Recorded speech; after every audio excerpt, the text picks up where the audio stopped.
Disclaimer, everything in this video is meant as a joke unless you agree with it, in which case I fully meant it. Alright, tier list time! Let's get into it! Starting off with 2x2.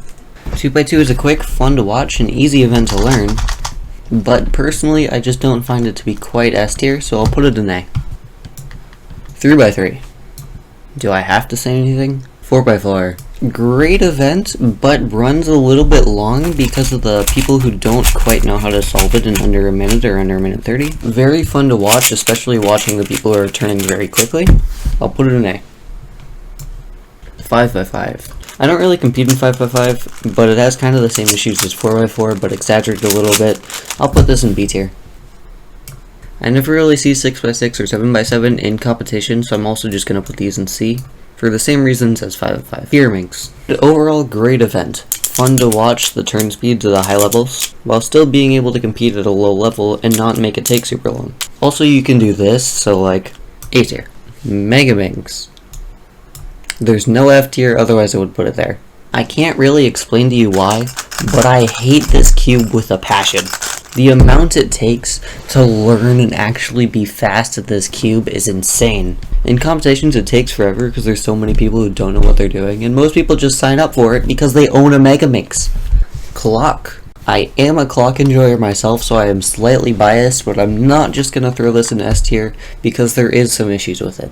The fact that there isn't a +2 in the event and you're able to just instantly get the DNF by being one tick off is kind of annoying. And it's also not the greatest for spectators because they can't really tell what's going on with the puzzle. But it is quite a fun event to compete in, so I'm going to throw it in A tier. Maybe move it down to B later, but we'll see. One-handed. One-handed just being an offshoot of 3x3 definitely moves it up a few points. And it's not too hard to do fairly quickly at a lower level, but it still takes a while to learn. But at a high level, it's super fun to watch because of how quickly they're able to turn the cube. I'm going to throw this in S tier for now, but I might move it down to A. Skewb. Skewb is a very good event. Simple to learn, it goes quickly, and it's not hard to get like under 30 at a very low level. You also don't need to spend a ton of money, so you're not at a hardware disadvantage, so that's definitely a bonus. It's also very fun to watch because the people who solve it quickly are very entertaining. I'm also going to throw this in S tier. By the way, you're going to want to stick around to the end of the video because I'm going to check out the community rankings. Square one. Contrary to my name, I don't actually care for this puzzle all that much, but we are reading the events, and I'll start it off with it is very entertaining to watch. The speed that people can turn these cubes is insane.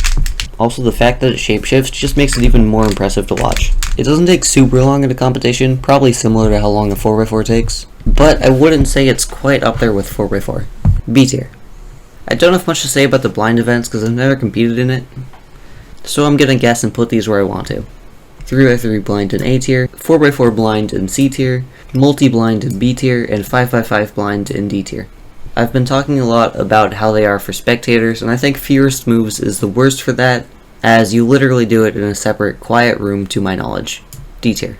Alright, now let's check out the community rankings. 3x3 and 2x2 in S tier, I can agree with that. Clock in A surprises me. One-handed in A makes sense. 4x4 and Pyraminx I definitely agree with should be here too. Fewest Moves was put in B, but I don't know much about that, so that could be completely fine. Cube, 3x3 blind, and Square 1 are all sitting in B, which I would also agree with. 5x5 is by itself in C. The rest of the blinds, along with 6x6 and 7x7, is sitting in D tier. This is probably a bit more fair of a ranking compared to what I did, but I still stand by this. Remember, this video was meant as a joke, but if you disagree with me, feel free to leave a comment. Thanks for watching, and I've been Square 2.